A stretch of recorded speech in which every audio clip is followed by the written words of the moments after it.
And while candidates may be more likely to campaign in New York, California, Texas, they'd probably selectively campaign in those states, in the most populated parts and metropolitan areas, and that would probably be even the swing metropolitan areas of those states. I wonder if they would spend much more time in even the most populated areas that they were confident they'd probably stand a chance of winning. They'd surely neglect what have become, you know, our traditional swing states, places like Iowa or New Mexico, that now receive their attention due to the Electoral College. They probably wage a much more national commercial campaign, which, and again, may be in our broader national interest, but again, that's open to debate. The 2000 and even the 2004 election did raise serious questions as to the potential Democratic representativeness of a system that could award the presidency to back-to-back president-elects that conceivably, again, could have won. We had President Bush or Governor Bush doing that in 2000 and almost had that happening again in 2004 to win the presidential election without a national popular vote. On the other hand, 4 years later, Barack Obama became the nation's first elected black president with a convincing 365 electoral vote count and a majority popular vote. And because of the Electoral College system, Obama has a mandate that stretches through different areas of the country, from North Carolina to New York, Florida, New Mexico, Indiana to Oregon. Perhaps an important feature for a nation that's healing from a very divisive period and voting for its first non-white president-elect, it provides a mandate that may not be as persuasive if we look at a 52 or 53% popular vote majority. It's also, as I mentioned, the very Electoral College system that would have elected the nation's first female president or vice president, as well as the country's oldest first-term president.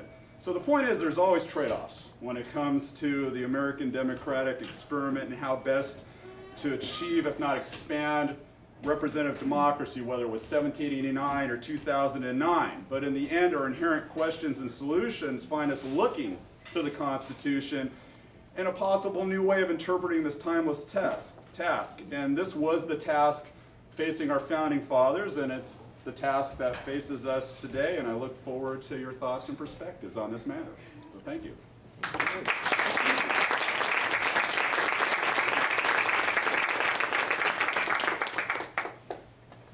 So what it just all comes down to is power.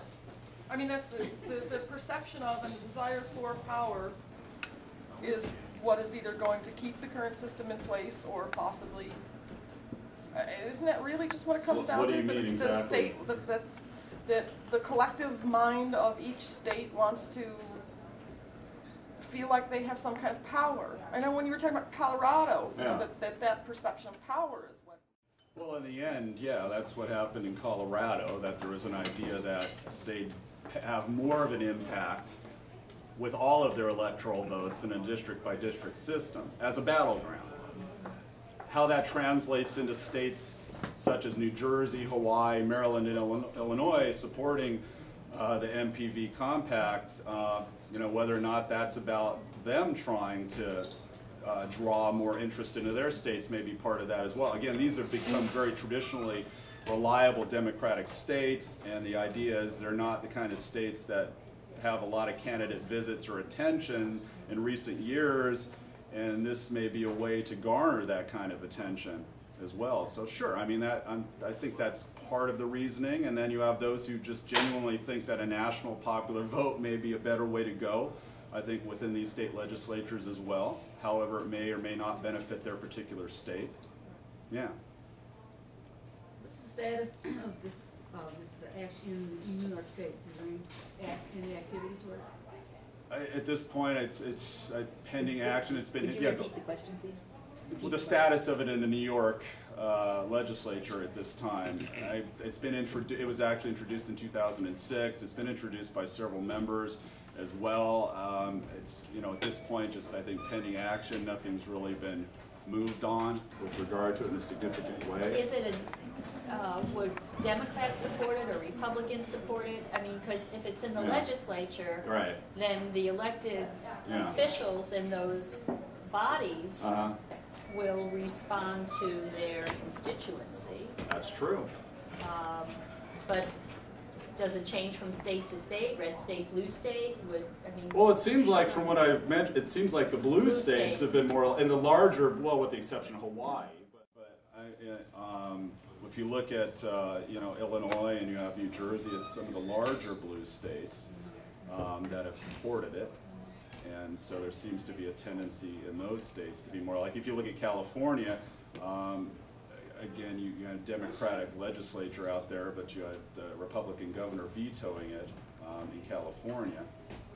So conceivably in New York, it looks like it's had more success in the blue states, and I think it comes down to, again, big states, California, New York, Illinois, feeling left out of the electoral process in many ways because they are just seen as locked up and reliable states. So I think that's part of their thinking with regard to that. And obviously, you get a few of those blue states together, if you pick up a New York and get California, you're pretty close to making that 270 vote margin there as well. But that seems to be where it's been successful. However, it's been, it's had bipartisan support. It's been introduced. Yeah, it has had bipartisan support. It's been introduced in quite a lot of different states crossing the spectrum. But a lot of the states, a lot of the smaller states have tended to, with some exceptions, particularly middle America, vote more reliably Republican in many of these areas. And whether or not that gives those states much more of a say than, say, a national popular vote, obviously that's open interpretation, but you have a lot of those places like Wyoming through there, the Dakotas, and some of the other states that, may stand to lose a lot with a national popular vote, and now their impact kind of has a different relative power than it would. Yes? Could you name the presidents who were elected? I'm sorry, the question is, can you name those people who got the popular vote for president but were not elected? The popular, yes. Well, George Bush, George W. Bush. Received the popular vote. Right. But did not get elected. Oh, sorry. But they did not get elected. Right. Let's see. Well, we had Senator Kerry, received the popular vote but was not elected. No. Bush won both the popular he won both? vote and the electoral vote in 2004. You had Harrison in 1888, you had Hayes in 1876, and you had Jackson in 1824. So they won the popular vote and lost. And then Al Gore. If I'm Al Gore, I meant to say, won the popular vote and wasn't elected in 2000 by 500,000. Wow. Which I think stirred up a lot of this debate again. And then 2004, we came very close to the exact reverse happening. So it affected both parties now. It wasn't just about a Democrat or a Republican. You easily, and it came very close in Ohio, it easily could have switched the other way in 2004. Which raised a lot of questions about if this is the best way. We've been talking about this since the beginning of time with the Electoral College, but it obviously raised a lot of questions about whether it wasn't better just to go to a pure national popular vote. Yes? What exactly would a state like, let's say, South Dakota, which always votes Republican, if the national popular vote were Democratic, under this system, all three of their electoral votes would go for the Democrat, right? Only if they enter the compact. Only if they're part of the compact. Well, yeah, if they were part of the If compact. they were part of the compact, that's their correct. state legislature has to do That's that. right. So what would they lose by this new system? What would they lose? Would they lose anything? They'd lose their votes. If their state voted for Republican. McCain, and they were a member of the compact, those votes, despite their vote, would go for the national popular vote. And the same would be true of California. That's right. And so that's where it raises questions, and again, it comes down to state by state autonomy, right? Is it a matter of state interest? Because apparently what you're saying, the votes of those who reside in South Dakota are as important as the United States of America. That in South Dakota, what they determine is important to them. And in the end, they may not make up a majority, but they're going to cast their votes in the Electoral College behind whatever candidate they support. Now, there's another circumstance, and this is the one that raises even more questions. What about the states that choose not to enter the compact? Okay, so you could have states, essentially you enter the compact, you get the 270 bare minimum, but the other half decide they don't want any part of it. Then they're nothing. Well, they have their electoral votes. That's true. But they can't possibly win. Right, they can't. Not if they get it, not if, that's right. And that's the goal of the national, that's the No, goal of the that's compact, the because end they plan. get the bare if they hit that majority, there's nothing the other states could do if they all agree and it's mandated through this contractual obligation to cast those votes. There's nothing they could do about it because those states would be bound to casting those votes based on entering into this contract.